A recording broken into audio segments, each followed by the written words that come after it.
Masters. I'm here with my boy, you know what I'm saying, Ace, you know, homeboy from my community, you know, definitely wanted to try a different dynamic.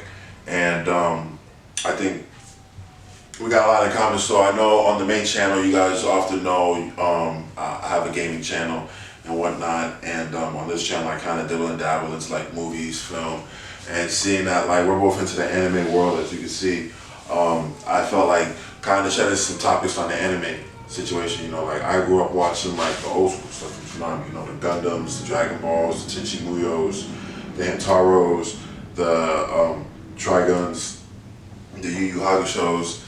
So, and the list goes on. So, you know, coming from that era and growing and seeing how anime's changed, and him being a much younger cat is into various different anime that it's now his time, like the golden era anime, but like I have my golden era anime. So go ahead, and since I told you like some of the things that I appreciate anime, like go ahead and tell like some of you. Alright, so when it comes down to anime for me, you know, I like the Naruto, Dragon Ball Z, you know, the 90s, the Gundam and stuff like that. So it's like when I think about, you know, anime and how the way it's created and stuff like that, it gives me that dynamic of like how do I want to, you know, persona myself as a, you know, as a character, or as, you know, anything that comes into my mind with, you know, animation and stuff like that. So it's like I want to take on to do stuff like that.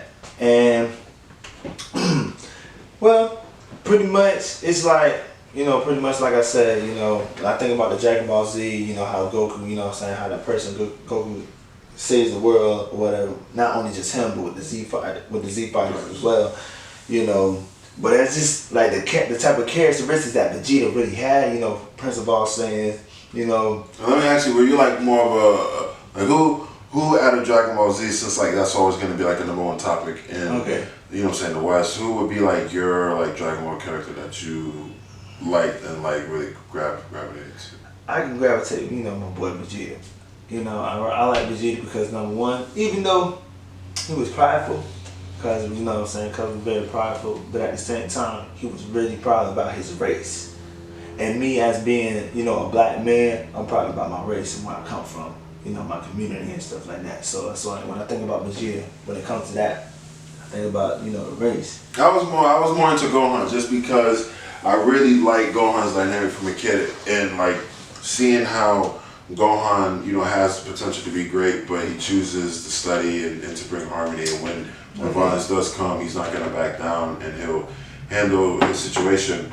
I always liked him for that, and then to see him in the future of what could be if they all happen to die, and he knows it's more of a do or die situation.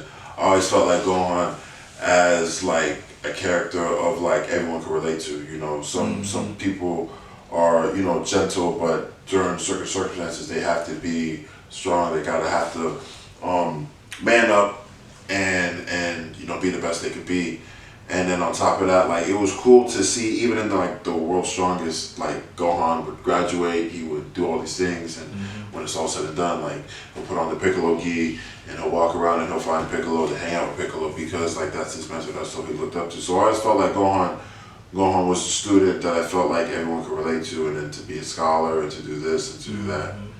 It was cool, you know, he was cool. Goku would always be like everyone's fan favorite because it is his show. Right. But it's all about him. You gotta look at just the other characters. You know, there's people who like Piccolo, people who like Krillin. Everyone's got fans. Everyone's got fans for their various reasons, you know, and their various characteristics that a lot of people relate to. I think for Gohan, it was definitely just his will of like harmony, being a scholar, but still being strong. Like a Bruce Banner, you know, without being an Incredible Hulk, you know. Right. So I think like Dragon Ball transcended a lot of things, you know. Dragon Ball, it's cool, and then seeing the movie and doing a review on the channel, definitely was like a breath of fresh air, you know. Just because it's been around for so long, and it's a cult classic, but. You know, then you have other animes that like people always put against Dragon Ball, like the Naruto's, the One Piece.